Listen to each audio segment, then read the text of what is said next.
ఇచ్చేశారు. ఓకే. కాగల కార్యం గంధర్వులు చేసినట్టు కోర్టు చేయవలసిన కార్యం ప్రజలు చేసేశారు. సో కాబట్టి ఐఎమ్ ఎక్స్ట్రీమ్లీ హ్యాపీ అప్పుడు ఇన్సిడెంట్తో.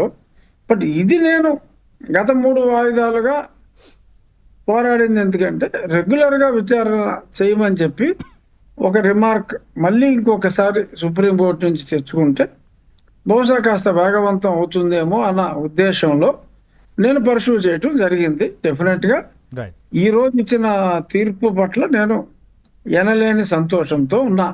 రైట్. గమ్మత్ ఏంటంటే శ్రీ సాక్షి వారు కూడా మరి ఎనలేని సంతోషంతో ఉండి మరి కొన్ని స్క్రోలింగ్ లో చూసా అవును. రఘురామరాజుకి ఎదురు దెబ్బ తగిలింది అని ఉన్నట్టుంది సార్ మొత్తం అంతా. నాకే ఎదురు దెబ్బైంది.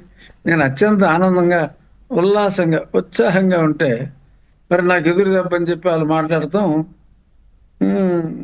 కాస్త హ్యూమర్ని తీసుకొచ్చింది రైట్. అంత మించి. బట్ రేపు పొద్దున్న డెఫినెట్ గా సాక్షి టైటిల్స్ అయితే బేభత్సంగా ఉంటాయి. అవును. ఎదురు దెబ్బతిన్న రఘురామ, మందలించిన సుప్రీంకోర్టు, ఇలా పెడతారు. చూద్దాం అది సార్. చూసి నవ్వుకుంటూ Yes. ఫ్యాక్ట్స్ కావాలంటే జరిగినట్టు ఈనాడు జ్యోతిలో వస్తుంది.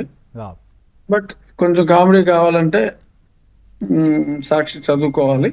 రైట్. ఏమో సార్, Definitely మీరే ఈరోజు చెప్పారు కదా మంచి గతంలో తీర్పు. అప్పుడు వేసిన సందర్భం ఏంటి, అప్పుడు డిమాండ్ చేసిన సందర్భం ఇప్పుడు ఏంటి, తర్వాత జరిగిన 2021 పరిణామాలు, అతను మార్పులు, ముఖ్యమంత్రిగా తర్వాత ఉండగా వచ్చినటువంటి తీర్పు. ముఖ్యమంత్రిగా అతను కోర్టుకు రావట్లేదు. Yes.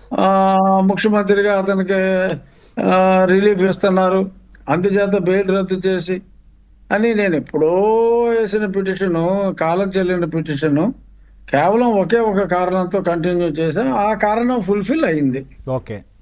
Right sir. ఇంకొక అంశం, మీరు I'm happy. డిప్యూటీ స్పీకరు, నేను రాజకీయ కామెంట్స్ అందుకని వేరే రాజకీయాల్లోకి నన్ను involve చేయకమ్మా సందర్భం, ఎందుకంటే పాదయాత్ర ఇవాళ స్టార్ట్ అయ్యి 2 years లోకేష్ గారు Definitely. పాదయాత్ర చేసి అంతవరకు సార్. ఎస్, ఈ యువకాలం ద్వారా ప్రజల్లో చైతన్యం తీసుకొచ్చిన యాత్ర ప్రారంభించి 2 సంవత్సరాలు అయిన సందర్భంగా ఆ పార్టీ క్యాడర్ ఉత్సాహంగా దాన్ని జరుపుకున్నారు.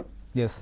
అది అంటే ఆయన ఒక అంశాన్ని ప్రస్తావించారు సార్. ప్రధానంగా ఏంటంటే ఆ మధ్య అందులో రాగమాక లేదు, నేను లాగను, ఒక్క అంశం మాత్రమే, అది కూడా సహజంగా ఆయన వ్యక్తిగత అభిప్రాయాన్ని చెప్పారు, పార్టీ అభిప్రాయాన్ని నాయకుల అభిప్రాయాన్ని చెప్పలేదు.